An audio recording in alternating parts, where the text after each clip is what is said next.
역사는 꼭 승자의 편은 아닌 것 같아요. 누구 거지? 적는 사람 건지도 모르죠. 많은 기록을 남기는 사람. 기록을 남기는 게 엄청 중요합니다. 네, 안녕하세요. 글 쓰는 유시민입니다. 옛날에 썼던 책을 다시 써서 거꾸로 읽는 세계사 원래 제목으로 독자 여러분들 다시 뵙게 되었습니다. 고맙고 반갑습니다. 거꾸로 읽는 세계사는 제가 1987년도에 썼고요. 한 번은 1988년 여름에 나왔는데 많이 읽힐 거라고 이제 책 만드시는 분들은 말씀하셨는데 많이 읽힐 책은 아니지 않나? 그런 생각으로 그냥 냈는데 의외로 큰 관심을 받아가지고 제가 그 돈으로 장가도 들고 모아서 독일 유학도 가고 그 책을 써서 좋다 이거보다 이거 안 썼으면 어떻게 살았지? 생각을 한 순간들이 많았고요. 그리고 시간이 많이 지나도 책이 여러 가지 흠도 있고 부실한 점도 많고 그래서 새로 쓰는 기분으로 이렇게 작업을 했는데 구판보다 많이 나아졌다고 이렇게 해주시는 분들이 많아서 부실한 보고서를 내놓고 쫄려하던 저로서는 다시 쓰길 잘했네 기분을 느끼고 있습니다.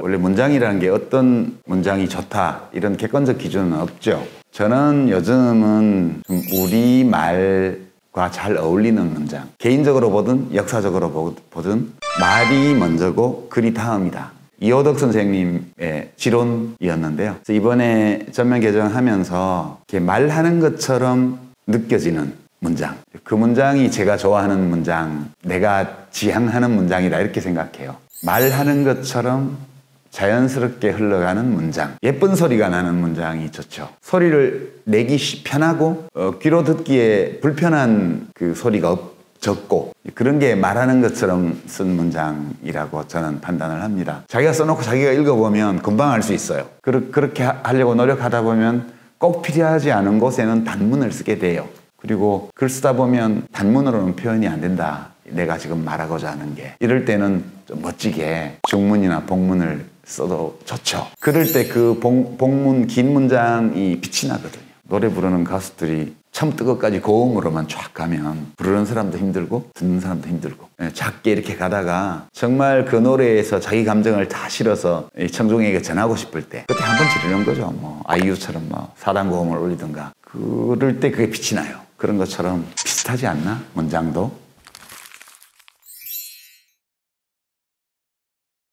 20세기 100년 동안 이루어진 변화 중에 어떤 것이 제일 중요한가? 이건 좀 정하기 어려운 것 같아요. 그런데 1900년 세계지도 또는 20세기 초 세계지도 이렇게 검색해보면 거대한 제국들이 여러 개가 있습니다. 상이한 인간 집단들을 하나의 질서 아래 통합한 것이 제국이거든요. 엄청나게 많은 제국들이 있었고 인류의 다수가 제국의 질서 아래 살고 있었어요. 지금은 제국이 없습니다. 그 제국들이 20세기에 다 사라졌고요. 지구촌은 약 200여 개의 국민국가로 구성이 돼 있죠. 두 번째는 그때는 민주주의 국가가 거의 없었습니다. 영국이나 프랑스, 미합중국 이런 몇 개의 나라들만이 민주주의 정치제도를 갖고 있었어요. 지금은 전 세계 대부분의 나라들이 공화정입니다. 민주주의라는 정치제도가 완전히 문명의 대세가 됐습니다. 이 100년 동안. 20세기 초에는요, 그 재래식 무기 중에서도 이제 대량 살상 무기라고 할 만한 것이 별로 많지 않았습니다. 지금은 러시아하고 미국이 가지고 있는 핵탄두의 양이 지구 생태계를 30번 정도 다 터지면 반복해서 절멸시킬 수 있는 양이라고 그래요. 지금까지 얘기한 게 좀 좋은 쪽으로 갔다면 이것은 아주 위험한 일이 생긴 거죠. 거기에다가 정보통신혁명, 범용 디지털 컴퓨터의 발명으로 인해서 우리들의 일상적인 삶이 바뀌었죠. 구텐베르크의 금속활자 발명이 유럽에 준 충격, 그것의 몇십 배, 몇백 배 되는 정도의 변화거든요. 제가 지금 한 대여섯 가지 말씀을 드렸는데 이 모든 변화가 100년 동안 일어났습니다. 그리고 인간 사회의 모든 것이 변하지 않는 것 같지만 얼마나 빨리 변하는가를 보여준 100년.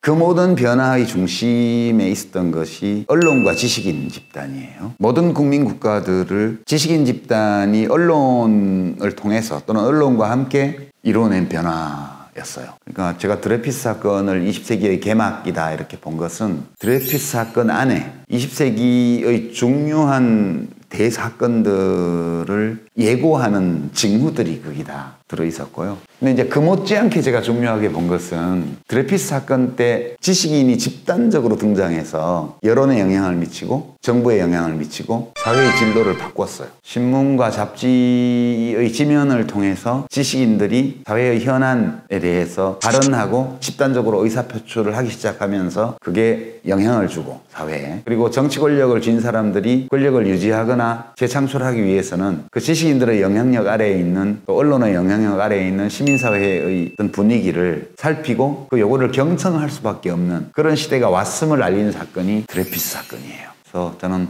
20세기는 적어도 사회 변화의 동력이 무엇이었냐 이렇게 볼 때 지식인들이 대중을 선도해서 역사의 변화를 이끌어냈던 100년이다. 그 영향은 지금도 남아있죠. 그렇지만 지금은 미디어 혁명이 일어나면서 소위 레거시 미디어라고 해서 전통 미디어의 위력이 예전 같지 않아요. 이제는 시민들이 정보 유통 비용이 제로가 됐기 때문에 여전히 영향력이 있으나 그 지식인 집단이 매스미디어를 통해서 그 사회의 향배를 좌우하는 그 힘은 약화되었죠. 이제는 지식인 집단의 힘은 날이 갈수록 약화되고 있다. 그러나 무엇이 그것을 대체할 것인가에 대해서는 아직 뚜렷이 잡히지 않고 있다. 그러나 지식인의 시대가 끝났다라는 것은 명백한 것 같아요. 언론인 손석희 씨의 지론이었는데요. 언론은 첫째 사실 보도를 근본으로 해야 된다. 두 번째는 이해관계에 관해서는 공정해야 된다. 이해관계가 다른 집단들이 서로 부딪히기 때문에 그것을 보도하고 그 문제를 대할 때는 이해관계 면에서 공정성을 지켜야 된다. 세 번째는 사상 이념 면에서는 균형을 유지를 해야 된다. 네 번째 하나 더 품격이 있어야 된다.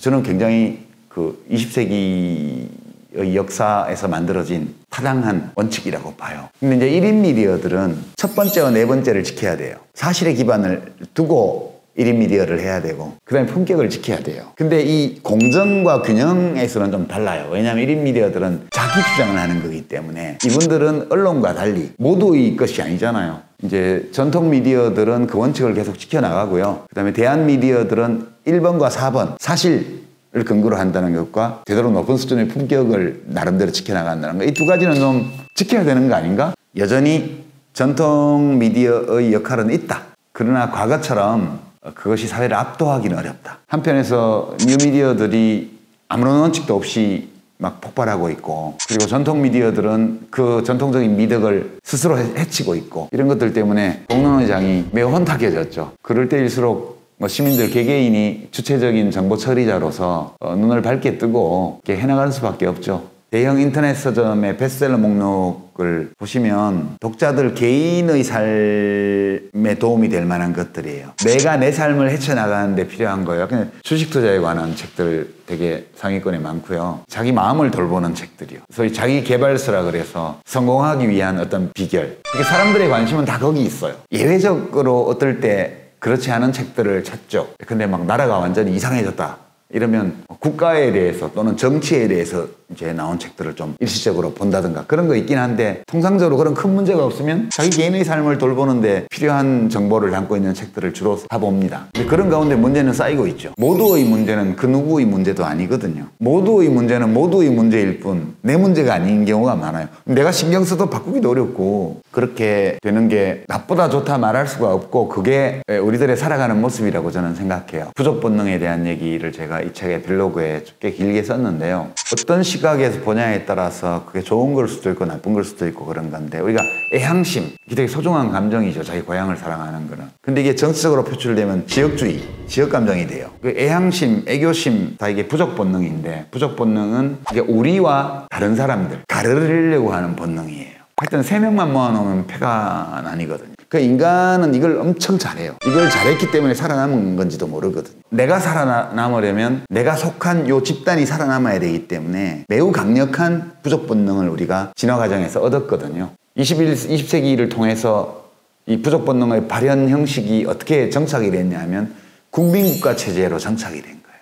개인한테는 자기 희생, 이타심, 이타적인 행동 이런 것을 훌륭하다고 얘기를 하는데, 집단이 되면 집단은 이기적으로 행동하도록 요구해요. 우리가. 그 부족 본능이거든요.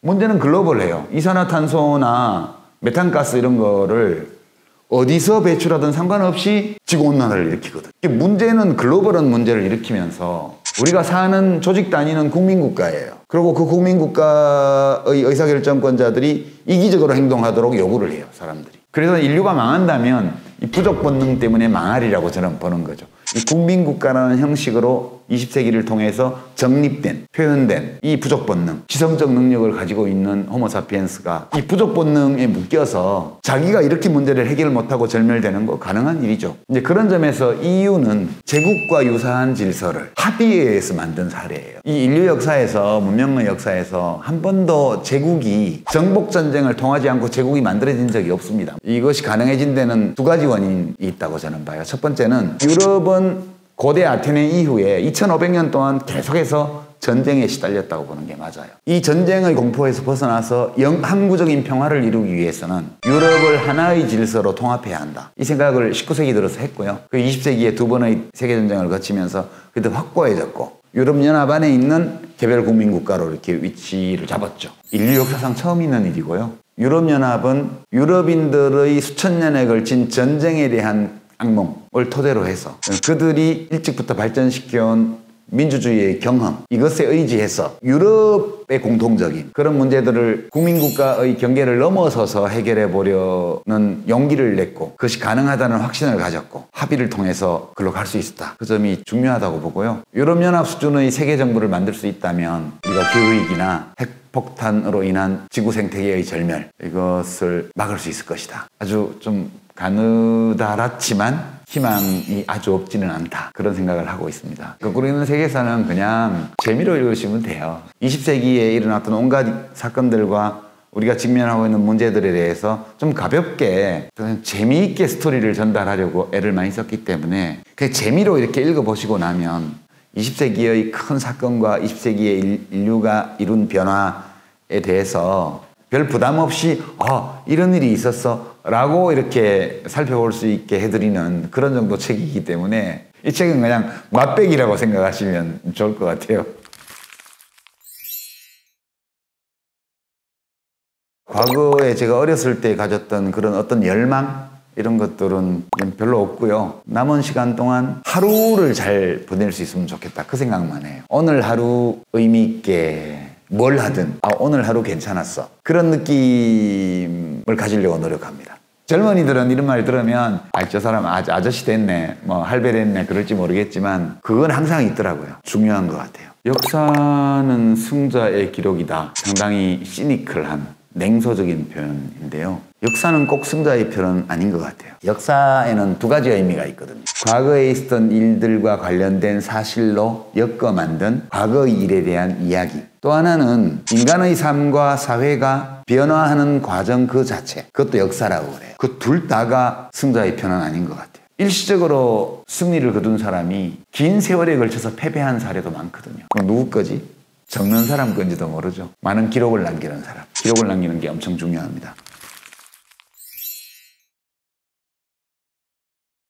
독자 여러분, 저 거꾸로 읽는 세계사 전면 개정판 20세기 세계사에 대한 교양 지식 최대한 재미있게 전달을 하기 위해서 노력했고요. 거기 등장하는 사람들, 주요 인물들한테 좀 감정이입을 해보시면 감동을 느끼는 순간도 있을 수 있다고 생각합니다. 교양 지식과 재미와 조그만 감동까지도 함께 여러분이 느끼실 수 있다면 글 쓰는 사람으로서 기쁜 일이 될 것 같습니다. 고맙습니다.